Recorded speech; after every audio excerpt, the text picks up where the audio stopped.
But this is what he did. We need to change.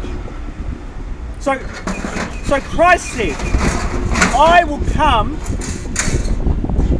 the one who didn't need to change. You see, Christ was perfect, Christ was sinless, Christ was spotless, Christ was holy. He didn't need to change. But he said, I'll come and I'll leave the glory of heaven and come to a sinful earth. I'll leave the glory and come as a baby to earth, to fallen humanity who have rebelled against me. And I will be the one that will change. I will be the one that will change.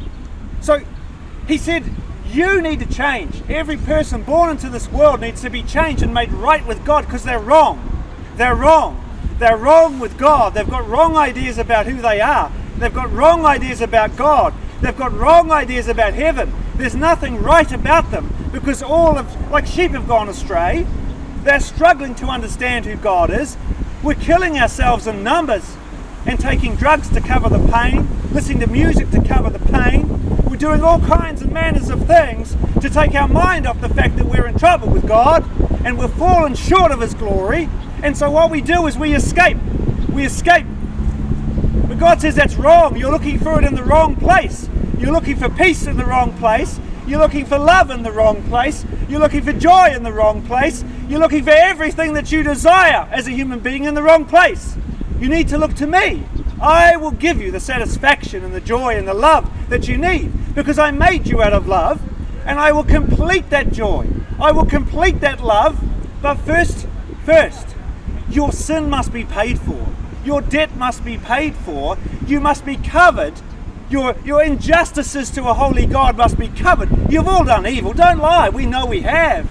We've looked at those things of lust. We've hated someone. Some of us have murdered. Some of us have raped. Some of us have taken drugs till it's coming out of our ears. Some of us have smuggled it into the country. Some of us have stolen. Some of us are planning tonight to commit a crime. We know it. It's in the papers every day. I can go to the Herald and see it.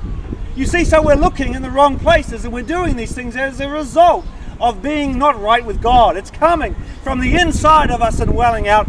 We can put on new clothes. We can do all kinds and manner of things, get a good education, but still we struggle with sin. Still we struggle with a conscience, and we know we're not right. And it doesn't matter how much money we have. We're still not satisfied with this world. We're still not satisfied with our partner, and we have an affair, and we commit adultery like it's going out of fashion. And we ignore the Bible, we ignore God, and we throw it away in the trash can. And then we wonder why we're killing ourselves. 8 people a week, just the men killing themselves. I don't know how many women. You see, so she'll be right isn't working, because we're all wrong. We're not right, we're wrong. And so you know what God did? He knew we had a problem, so He sent someone to come who was not wrong. He was right, He was perfect, He was holy, He was good. It was Jesus Christ. And when He came to earth, He said, I will become all wrong. Do you know what happened? He said, I'll take all your sin, all your adultery, all your lying, all your lusting, all your stealing, and I will take it upon me.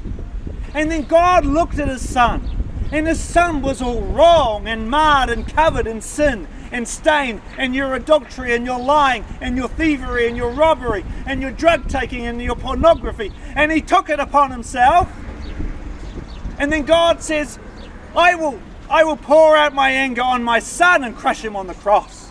So Christ became wrong for you, so that you could become right, and given the life of Christ and the goodness of Jesus Christ. So Christ became wrong. That's what we need to understand. Christ took your payment and your punishment on the cross and became the wrong one, and God crushed Him and killed Him out of love. It was a payment, a sacrificial death on the cross out of love. That's what Christ did. It's not saying clean yourself up. You can't stop looking at your porn. You can't stop looking at those lustful images and those women and those men. It happens because we are not right with God. So Christ made His Son not right. And you know what? On the cross, one of the last things Christ said was this. He looked up to God and He said, God, why have you forsaken me? And God slammed the door in the face of His Son. He slammed the door in the face of His Son. God slammed the door in the face of His Son, because he was so vile and disgusting in his sight. And it wasn't his sin. It wasn't his adultery. It wasn't his evil because he was perfect. It was all the evil of human beings who placed their faith in this Son of God. And God says, I will turn my back on my Son and crush him on the cross. Take his life like a lamb. Kill him on the cross, Trevor. That's the way of the entrance to heaven. Christ paying your debt by dying. Oh, I can't explain that, Trevor, well enough, and Chris, because it's a message of wonder and grace that God would send his Son to suffer and die at your expense, at his expense, so that you could go free. No expense spared for you. So Christ died out of love to make a pathway to heaven. He says, we've all like sheep gone astray. He's the good shepherd. He will let you into heaven. At the sound of the shepherd's voice, you must repent and place your faith in Jesus Christ so you could be forgiven. He's the cleaning one. We're dirty and filthy. And God rejected his Son and said, I'll let Christ pay all your bills. I'll let Christ pay all my debt and sin, and he will be crushed and punished for it, so that you may go free. That's a wonderful message, Trevor, Chris.